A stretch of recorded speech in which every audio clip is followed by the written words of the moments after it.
All right, welcome back to another edition of the Horseman Pro Football Talk podcast. I'm Brad. And I'm Hefe. And this is our Week 11 preview. And in case you missed us, or if you didn't miss us either way, this is our first segment we've done in 6 weeks. I think that's right. Yes, 6 weeks. Yeah. So Hurricane Ian was a bitch. And yeah. It took us out way longer than we thought it was going to. We didn't have internet for 5-6 weeks. I mean, we just both got our internet back, so it's good to be back. But I feel rusty. I feel like I'm out of the game. Yeah. It's been a while since we've been into the game. We got to get back into a rhythm. Yeah, no better game to do that with than the Colts. Big game this week. Colts and the Eagles. What do you think? It's going to be an interesting game. Right now things are so up in the air with the Colts because they come out, look good, but it's against the Raiders. And it sucks that you have to say that, but it's the Raiders. They look like one of the most dysfunctional teams in the NFL right now. Everything that was going on at the beginning of the game when Derek Carr started 0-5 and the stuff going on the sidelines. And then after the game, Derek Carr crying out his press conference and everything. Things aren't right with the Raiders. So takes a little steam away from that Colts win.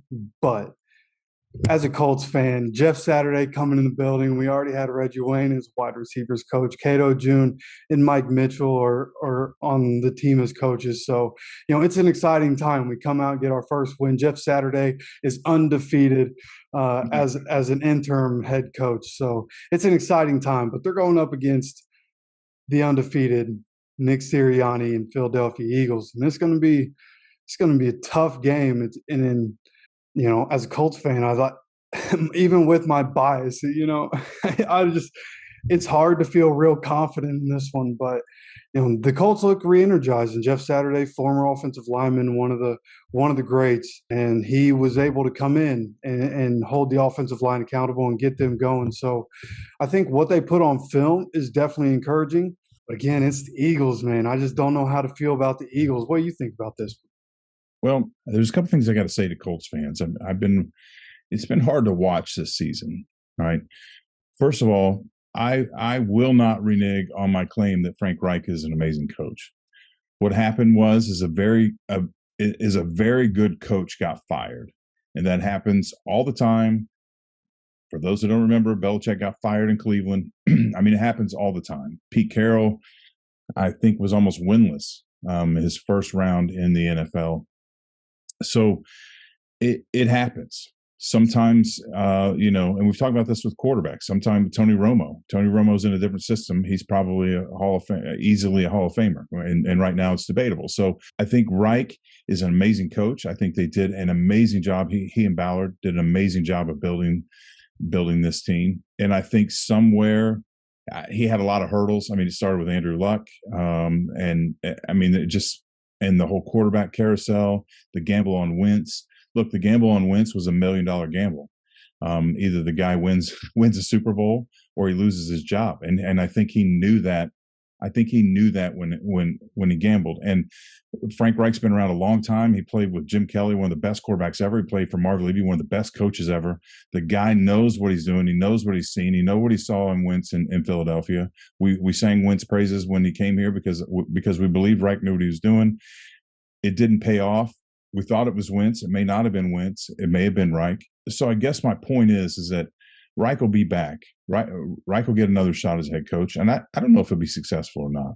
But I think the guy was the right pick. I think a couple things go a little differently the last couple of years. We're having a different conversation about the whole thing. So I'm sorry to see him go, but he had to go. I mean, I'm a Reich fan, and it was once you lose the locker room, it's over, man. I mean, and it's apparent he lost the locker room. They weren't playing for him. We saw that with the energy last weekend was Saturday, right? And I think you and I talked about even if this is the PR move that the Pacers played in the late 90s when they hired Bird, not for his coaching prowess, but for that push, for that we're bringing in a legend from here and everybody knows him. Let's inject some excitement and bring this team up to the next level. It was the injection this team needed, and they came out and they played really hard on Sunday. Now, it was the Raiders. Raiders are really struggling. It looks like McDaniels may lose his second job sooner rather than later, because he's taking a playoff team and he's driving them right in the ground. So another thing I want to say is to Colts Nation, lay off Matt Ryan, man. I'm tired of the bullshit. This guy is a freaking we're so spoiled with having Peyton Manning and Andrew Luck. Unfortunately, Luck didn't finish out his career, but Matt Ryan's the kind of quarterback that every football team wishes they had. I mean, and I know he's not in his prime, but damn, man. And all the people that just piled on him, and they wanted him gone, and they brought Ellinger in. Ellinger's a good kid. He's a good quarterback. I don't know if he's making this league. That's not the point. Rightfully so, a wrong was corrected, and Matt Ryan got the start on Sunday. I know there was the injury kind of thing too. Believe me, especially right now with the talent that's on this team and the newly injected energy into the team, you want a guy like Matt Ryan leading this parade. You don't want a guy like Ellinger. It needs to be set and established for a guy like Ellinger to come in and grow. You want a guy like Ryan leading what's happening right now. I know a lot of people did the switcheroo, and they're like, oh, Matt Ryan's great. It was Reich's fault, whatever. That's fine. But back off the guy, because he is older. They do have problems with the line. He is a little skittish, and we may see a couple more interceptions. He's not going to play at the height he played before, but he is the guy that we need right now to run this team. Which leads me into Jeff Saturday. Saturday may or may not be the answer. I don't know, right? It's exciting. We're all excited. We love Jeff Saturday here. The locker room loves him here. This thing could go two ways. Either he could bring out the potential in this team, and they could go on a run like nobody's business and win this division and go flying into the playoffs and maybe even do the unthinkable. That could happen. There's enough talent here that could happen. If Saturday puts the right people in place and let them do their job and the players play hard, this team could still win this division and get in the playoffs. The other side of this is they could lose 8 games in a row. And it could start right here. They could get their ass beat by the undefeated Philadelphia Eagles on Sunday, and all of a sudden that energy, the wind's taken out of the sails, and things start to implode, and he may not have the experience to pull it all back together. I don't have any idea, But what I do know is one win over a team that's struggling isn't looking into a crystal ball. And a lot of people think it is. They're like, oh, Saturday, that's all we needed. No, we're still waiting for the other shoe to drop. We still got a couple games to see what's going to happen here with that. And you talk about a couple games to see what happens. We have the Eagles after this one, 3 of our next 4 games. Our next 4 games, it goes, we got the Eagles, the Steelers on Monday night, Dallas, then a bye week, and then we have the Vikings. So you talk about 3 of our next 4 against 3 of the best teams in the NFC. I mean, it's going to be a challenge for sure. Oh, yeah. And I had you lose the locker room, man, it's over at this level. I had somebody argue with me on social media. It didn't last very long. I just checked out because this is, ridiculous. But he said, well, that's what a good coach does, right? And I was like, no, not at this level, man. These guys they're paid to play. If you're in college and you lose the locker room, you can make some adjustments and get that back. You got way more control here. These guys they're comfortable. They're paid. They know they're going to get paid anywhere. Most of them. They need to believe you can lead them to victory. And if they don't believe that anymore, you're done. You're not going to get it back. And that's what happened to Frank Reich. So we'll see what happens these next couple of games with Jeff Saturday. Right now, the energy's high. That's well and good. Let's see if they can maintain it.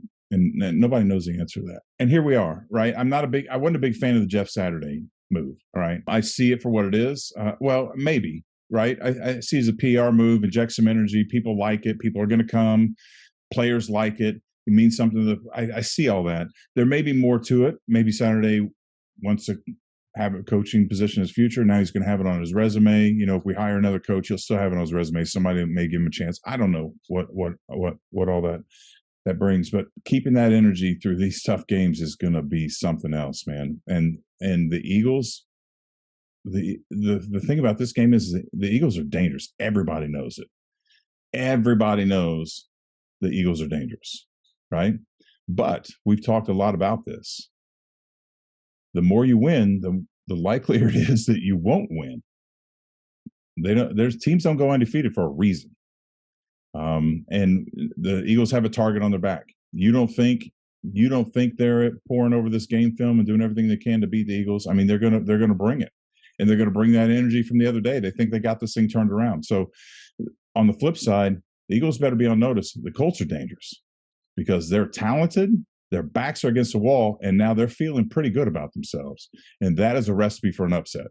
Yeah, that's how I feel too. And there's another thing that you kind of talking about Matt Ryan and the decision to bring him back, as opposed to what was happening. You know, when Frank Reich was coach, everybody was saying Jim Irsay forced Frank's hand to bench Matt Ryan.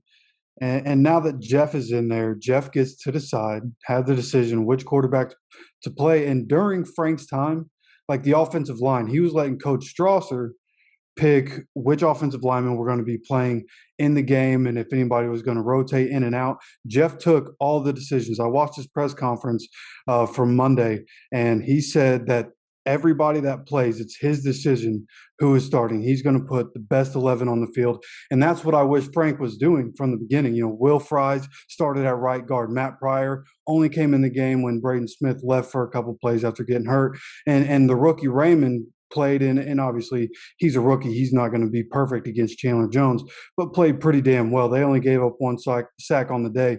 And that's what I think is going to be the key, is the guys that should be playing and the guys in the locker room that know that these guys should be playing, like Matt Ryan.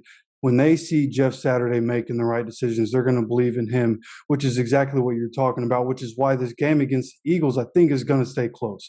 You're talking about when you look at yards per game, the Eagles and the Colts are number 3 and 4. Eagles being 3, Colts are number 4. The Colts, for everything you want to say about them, their defense has been elite pretty much every game this year. And you know, it's the NFL. They're going to give up plays. They're going to give up touchdowns. I'm not worried about giving up 20 points in a game. But the defense has been elite. That's what you can count on. So I think it's probably going to be a lower scoring game than a lot of people think. And I think the Colts are going to be able to keep this one close. I'm just Parks Frazier and Jeff Saturday, two very unexperienced guys doing what they're doing. I wish I could take them here, but the Eagles are a powerhouse. I'm going to be picking them to win this game against the Colts.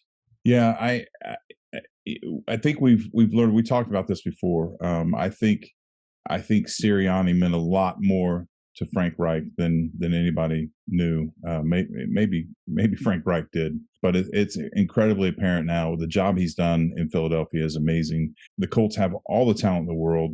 They got a reason to play now. I still think they're going to have trouble containing Hurts. Philadelphia is firing on all cylinders, man. I mean, they believe, and that's tough to beat. So I wish we were having a different conversation about the Colts. I mean, the Colts, we were talking about them like that at the beginning of the season. I mean, everybody thought, Reich, Irsay, Matt Ryan, us, everybody thought this was the year, that this was when we were going to get it done. So there's still a lot of kinks to work out. And I want to real quick touch on the Saturday thing.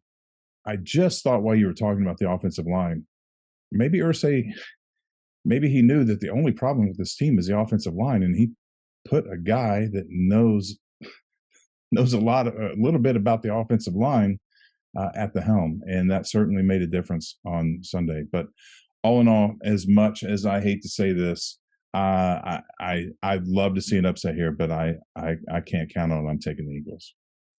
Yeah, but you know, we're both taking the Eagles to win this game outright, but the plus 9.5, for as good as the Colts defense has been this season, I think the plus 9.5 opening spread for this game is a little too disrespectful. Yeah, I'd take that bet.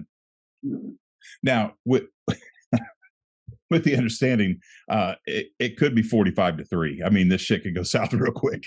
Yeah, that is very possible. You know, but going back to the offensive line, that's just what I keep thinking about all season. I thought if the offensive line could do their job, this team has a chance to be great. And with Will Fry should have been starting all year. I thought that was apparent in the preseason. He was very, very good in the Yeah. preseason. And a lot of people thought he should have gotten a shot. And the fact that Will Fry's in there, the rookie's in there. I mean, Jeff Saturday's going to keep playing the same guys. Isaiah Rogers Sr., for the first time all season, out-snapped Brandon Faison 35-15, which should have been happening all year. So as long as this keeps happening, there's a lot of optimism. We just need to see it consistently. Like, this is basically it was the first game of the season. We don't know what we're going to get the rest of the way. Yeah. Now the scary thing is to look into the future, to look into the crystal ball for the Colts. This will be a tough transition because if whoever they hire, whoever that is, there's very few coaches that can come in here and turnkey. One of them being Sean Payton, I think. Could just come in and look around and say, move this over here. Could pull. There are very few coaches that can do this. John Gruden pulled this off in Tampa Bay, right? Just come in and say, move this over there, move this over here, keep that right it is, nope, and let's go. Most coaches are going to want to come in and they're going to want to change the system. They're going to want to bring in some of their players, some of their coaches or whatever the case may be. So Jim Irsay has a tall task right here to figure out whether he wants to reload. I don't know that they need to rebuild. I mean, the team's pretty solid in a lot of in almost every direction, right? So I think it's a reload, which will probably take a year or two to reload. Or if he wants to bring somebody in and put some duct tape on it and some WD-40 and let's go. And I think it's a real possibility that there are a couple coaches that could come in here and take this team to the next level in the next couple of years. So it'd be interesting to see what happens with that in the long run. But we got a long way to go before that happens. Yeah, and that's why I'm kind of torn, because I've been talking about, fire Frank Reich, give me Sean Payton. But, if Jeff Saturday was my long-term coach, like, that'd be cool too. He said he would want that. Jim Irsay wants that to be the case. And you have to think if he can somehow, pull it out to where they win the division and get in the playoffs and win a playoff game, Jeff Saturday, they're going to have to go through the whole interview process because of the Rooney Rule and all. But you would have to think Jeff Saturday at that point would have the job. Yeah, and it would, and he actually could pull this off because he seems like he has the right mentality for it, and the right mentality is. And look, I have coached sports for a long time at a lot of different levels, and the coaches who are successful are the coaches who bring smarter people than they are in around. And I've been fired by coaches that had their head up their ass, had no idea what they're doing, and brought in a bunch of flunkies. The guy's been coaching 17 years and had 3 winning seasons or something. I think like a 34% win percentage. I know another guy who absolutely seeks out the smartest people he can find, and he just keeps bringing people in, and he calls and he asks their opinion. Even when my son played for him, and when my son wasn't playing for him, and I was coaching, the 8th grade in the community, he would call me and ask me my opinion on things. He didn't always take it, but he was asking, he was listening. And Saturday seems like that kind of guy that he knows he needs smart people around him. So we could look at a Saturday head coach and he bring in, a top dog offensive coordinator and bring in some other people around him. And I don't want to go too deep into that right now, but he might. So I'm saying he might have the right mentality to really pull this off in the long term. But it's going to depend on how this goes this season, particularly over the next couple of weeks. To go back to the Sean Payton thing, and you were talking about, they are going to have to go through the hiring process. This is going to get sticky because there's one candidate who has been overlooked a lot and should not have been, but he would come in and overhaul the entire system. It would be a rebuild. I don't know that we have players that can fit his system. They'd have to, we're talking about Eric Bieniemy, for those not following what I'm saying. And, if the guy doesn't get hired again, the guy should be a head coach. Look just what he's done in Kansas City is just unreal. He should be a head coach. He isn't a head coach. Irsay pulling this trigger early puts Bieniemy at the top of his list as far as everybody's concerned. And so, because he's first. And so it'll be interesting to see how this plays in the offseason. We'll talk more about this when we get close to the offseason, of which coaches are going to go, who's going to fire who, who's going to hire who, in what order, and how quickly, to see how this plays out. But this could get really sticky, and the players union or the I don't know who would get it. Who would be the players' union? Wouldn't be the union, would it? I don't know. Anyway, we'll see who gets upset, who doesn't, but I do hope that Eric Bieniemy gets a coaching job. I just don't know that for Indianapolis. I don't know if that would be a good thing for them for the reasons that we talked about here. Yeah, I've kind of been thinking the same thing. Like, I'd love to know why he hasn't gotten a head coaching job yet. He's had so many interviews over the last few years. He spends so much time under Andy Reid.